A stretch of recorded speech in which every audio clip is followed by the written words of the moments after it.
A semana está prestes a começar. Eu quero fazer uma atualização sobre o preço de alguns ativos. Então temos aqui Bitcoin, mas quero me ater principalmente ao Brasil e Bovespa. Então temos ações de bancos aí, Argentina, e mencionar por que eu estou esperando aí um bom momento para comprar Ibovespa? Ou será que a gente vai, melhor dizendo, né? Será que a gente vai ver um bom momento para comprar Ibovespa aí num futuro de médio e longo prazo, curto prazo, enfim? Vamos falar sobre isso no vídeo de hoje. Lembrando que a gente tem uma parceria com a BIPA, então você pode utilizar o código SATOSHI para ganhar até R$100 em Bitcoin nas suas primeiras compras aí. Eles têm um cartão com cashback em bitcoins, eles têm soluções na Lightning Network, certo? Então é bem fácil, bem simples de utilizar, todas as informações estão na descrição do vídeo e os links também. Bom, então para vocês entenderem aqui qual que é o meu ponto neste vídeo, eu quero mostrar aqui um índice que eu já mostrei algumas outras vezes no canal, que é o índice da Argentina. Esse aqui é o ETF da Argentina. E o Milei, então, ele foi eleito, se eu não me engano, em novembro de 2023, e desde então, esse índice se valorizou mais de 100% em dólar, certo? E ainda mais em pesos. Então, a economia da Argentina se recuperou bastante aí desde a eleição do Milei. Então, se por um lado a gente tem vários problemas acontecendo aqui no Brasil, como fuga de milionários da América Latina sendo liderada aí pelo Brasil, segundo o estudo, então a projeção de fuga de milionários, então fuga de capital no Brasil, fuga de capital estrangeiro aí que em 2024 já somou mais de 32 bilhões de dólares, aliás, de reais. Isso significa, então, uma redução de empregos, de empresas, de possibilidade de fazer negócios, de prosperar aqui no Brasil. Na verdade, quem perde mais aí com a fuga de milionários e bilionários não são nem os milionários, né? Porque eles podem empreender em outro lugar, mas são as pessoas que ficam aqui no Brasil sem emprego ou com condições péssimas aí de trabalho. Não à toa, os países mais livres têm condições melhores de trabalho, como os Estados Unidos, Austrália, Suécia, Nova Zelândia, Singapura e por aí vai. Como a gente já falou várias vezes aqui no canal, mencionando o Índice de Liberdade Econômica da Heritage Foundation. Se vocês não conhecem ainda, eu recomendo bastante que eles classificam aqui os países por índice de liberdade econômica. A gente tem o Brasil, infelizmente, lá no fundo da lista, enfim, nem sei onde é que está, mas está bem lá atrás da lista. E nos primeiros lugares aqui da lista, então, temos Singapura, Suíça, Irlanda, Taiwan, Luxemburgo, Austrália, Dinamarca, Estônia, Noruega e por aí vai. E, enfim, países envolvidos, Canadá, Coreia do Sul e por aí vai, e daí depois Estados Unidos ali, né? Então não à toa as pessoas, quando elas querem situações melhores aí, de uma situação melhor de empregabilidade, de salário, de qualidade de vida e por aí vai, eles acabam migrando e fugindo para outros países, certo? Então, seguindo aqui, a gente tem também uma fuga de cérebros no Brasil, e então, aqui notícia de 2025, cresce a ida de brasileiros qualificados aos Estados Unidos, e enquanto isso, na Argentina, então, inflação e pobreza estão em queda. E aqui notícia da Metrópolis, eles se perguntam, né, o que aconteceu na Argentina de Milei. E basicamente a resposta é muito simples. A pauta do Milei é liberdade econômica, facilidade de fazer negócios e facilitar aí para que empresas, para que empreendedores empreendam e gerem mais emprego, certo? Na verdade, não é nada muito diferente do que o Mises já falava já há décadas, certo? Inclusive o livro As 6 Lições de Mises foi escrito com base em uma série de palestras que ele deu na Argentina, inclusive. Bom, enfim.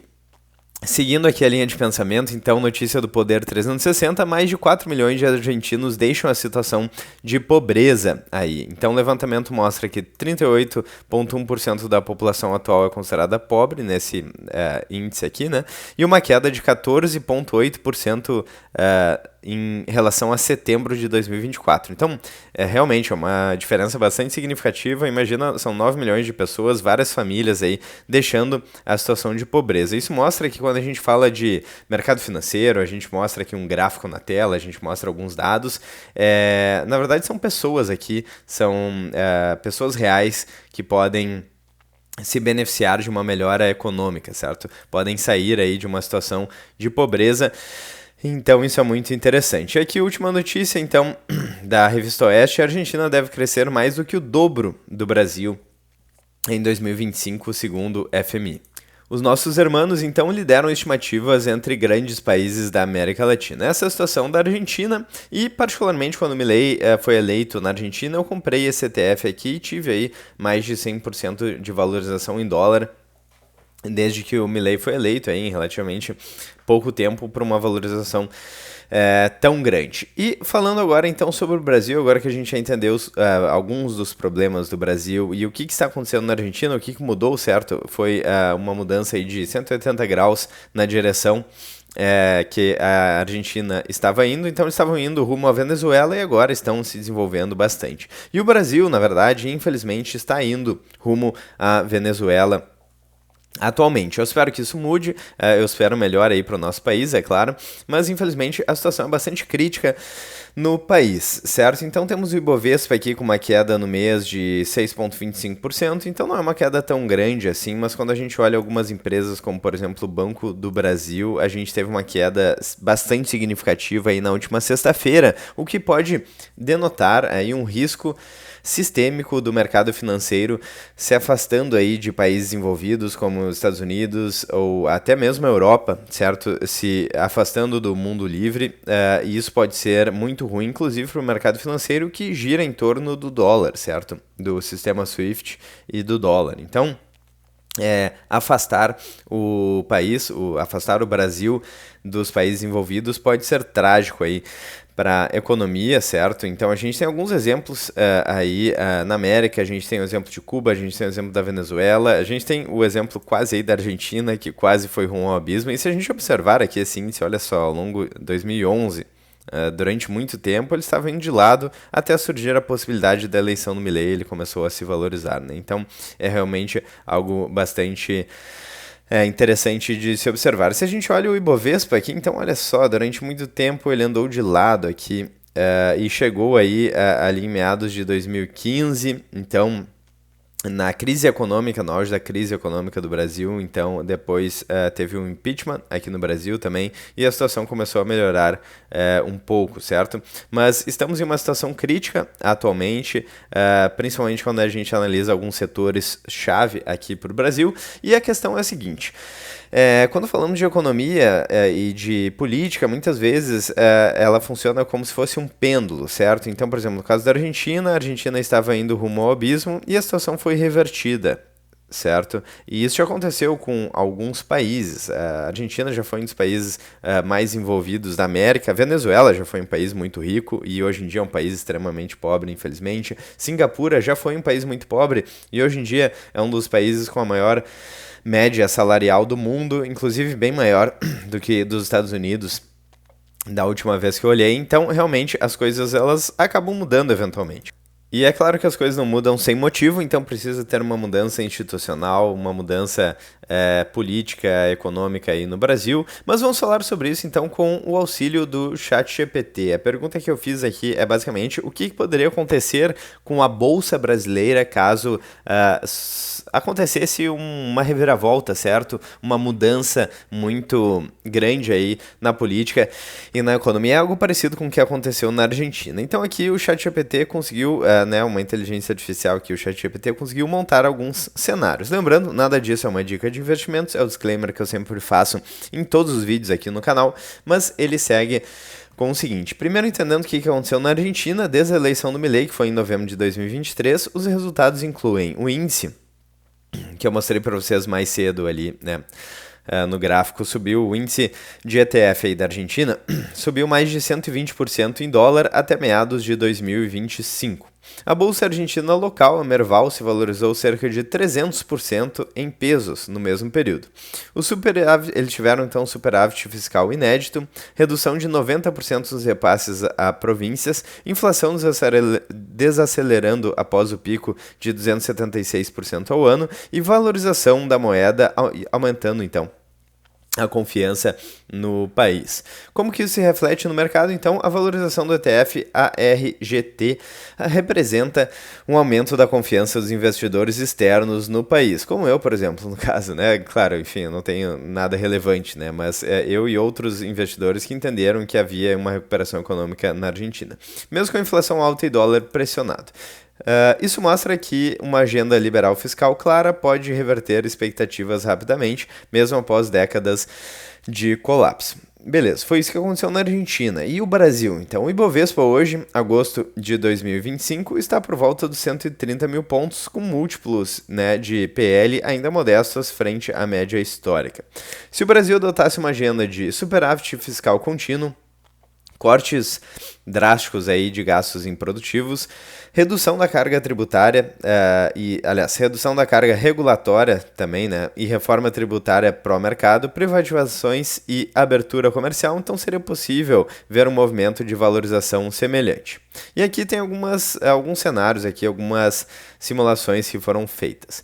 No cenário base, então, com uma valorização de 80%, lembrando aqui em dólar, certo? Porque o dólar aqui, historicamente, ele se valoriza... Onde é que está o gráfico do dólar? O dólar, ele historicamente se valoriza aqui, mais do que o real, né? Então, o plano real foi feito em 1994 e desde então saiu de uma paridade 1 para 1 e chegou aqui em 5,5, certo? Então, ao longo do tempo, todas as moedas fiduciárias perdem poder de compra, como eu já mencionei várias vezes aqui, por isso a importância, por exemplo, do Bitcoin, do ouro e por aí vai. E principalmente do Bitcoin aí, que talvez seja o ouro digital, mas então o dólar vem se valorizando em relação ao real. E aqui a gente não está nem considerando isso, certo? Porque o ETF da Argentina se valorizou mais de 100% em dólar, certo? Isso aqui está sendo cotado em dólar, não em pesos, não em reais. Então, levando em consideração esse cenário, que a gente está descartando esse fator que é muito importante, ou seja, a valorização final em reais poderia ser muito maior. Bom, então valorização estimada em 80%, com o Ibovespa alvo em reais, dólar a 5,50, seria de 234 mil pontos aqui. Então, um cenário otimista como a Argentina, de 120% de valorização, 286 mil pontos. Lembrando, vamos dar uma olhada aqui, o Ibovespa está em 132 mil pontos no momento que eu estou gravando esse vídeo. Então, seria um cenário aí de uma valorização brutal ainda, lembrando que essa valorização seria em dólar. Se o dólar se valorizar, poderia ser ainda maior em reais. E se o Brasil crescer 5% ao ano, então seria um cenário muito otimista aqui, digamos assim. A valorização estimada em dólar pode ser de mais de 200%, chegando em 390 mil pontos aqui.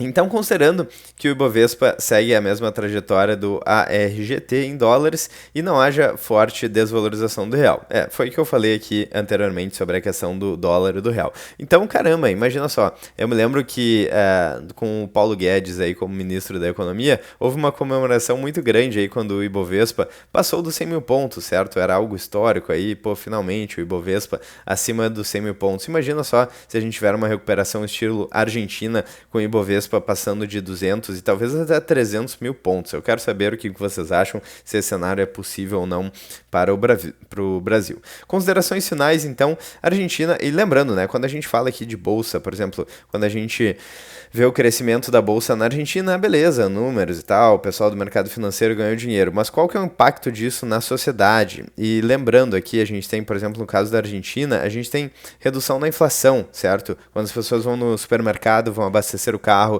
comprar comida aí no mercado, na feira, os preços não estão subindo tanto. Redução da pobreza, né? Pobreza em queda na Argentina, mais de 4 milhões de argentinos deixando a situação de pobreza. Então, mesmo que fosse uma família, certo? Já seria uma mudança aí positiva na vida de uma família, já seria muita coisa. Imagina de 4 milhões de pessoas. Então, quando a gente fala aqui dessa valorização, às vezes a gente vê números e não consegue trazer isso para a vida real, né? Claro, quem de repente está mais por dentro aí de economia e mercado financeiro consegue fazer essa relação, mas quem não está, de repente vê, e daí que subiu para 300 mil pontos? Bom, muita gente vai sair da pobreza, vai ter melhores condições de vida, condições mais dignas, e isso seria muito necessário aqui no Brasil. Bom, então, considerações finais, a Argentina é um país muito mais colapsado do que o Brasil e mesmo assim surpreendeu os mercados. Isso aqui é a opinião do ChatGPT, eu não sei se eu concordo, porque embora a gente tenha uma situação econômica talvez não tão ruim no Brasil hoje, mas a gente tem outros problemas sociais, né? Essa notícia da Super Interessante, por exemplo, que fala de 2024, né? Que fala sobre a insegurança aí no Brasil. Então, segurança é uma questão muito importante e eles mostram esse gráfico de 2015, onde o Brasil tinha mais homicídios do que todos esses países em azul somados, né? Então, 59 mil homicídios por ano é um número absurdo. Então, a gente tem problemas políticos, muita corrupção e muito criminalidade também. Então, talvez do ponto de vista econômico, o Brasil não esteja tão colapsado ainda, de fato, né? Isso daí eu acho que é um fato, mas do ponto de vista social e corrupção e criminalidade político, eu acho que talvez a gente esteja numa situação tão ruim ou até pior do que a Argentina no fundo do poço. O Brasil, então, tem uma vantagem comparativa, base industrial maior, agro consolidado e sistema financeiro mais robusto. Lembrando que agora com a questão do distanciamento aí do mundo mais civilizado, digamos assim, com a questão das tarifas e das sanções comerciais, é justamente os bancos aí que estão sofrendo bastante e o agronegócio. Então, enfim, é um ataque que é bastante brutal ao Brasil se a gente, de fato, se afastar aí dos países mais livres e mais envolvido, certo? Bom, com coragem política e medidas sérias, o Ibovespa poderia dobrar ou triplicar de valor no horizonte de 2 a 4 anos. Mas tudo depende de reformas estruturais e confiança fiscal. Então eu acho que faz muito sentido aqui, eu adoraria ver o meu país, que eu amo tanto, prosperando, certo? Embora a gente tenha um problema muito grande em Brasília, políticos e burocratas dificultando a nossa vida, a gente gosta, muito provavelmente, eu acredito que vocês gostam das pessoas que moram aqui, dos seus familiares, dos seus amigos, e eu acho que todo mundo aqui gostaria muito de ver o Brasil prosperando. Então,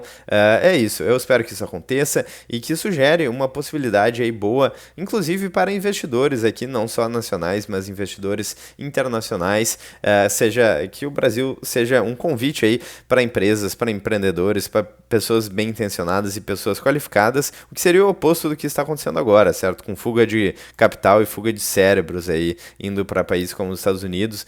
Então, seria muito bom se a gente pudesse reter essas pessoas qualificadas aqui para gerar mais emprego, gerar mais desenvolvimento, gerar uma qualidade de vida melhor e mais progresso financeiro, tecnológico, produtivo aqui no Brasil. Bom, esse é o vídeo de hoje, eu espero que vocês tenham gostado. Se vocês gostaram, não esqueçam de deixar o like, clicar no sininho, inscrever no canal, ficar à vontade na seção dos comentários. Eu vou ficando por aqui, um grande abraço e até mais.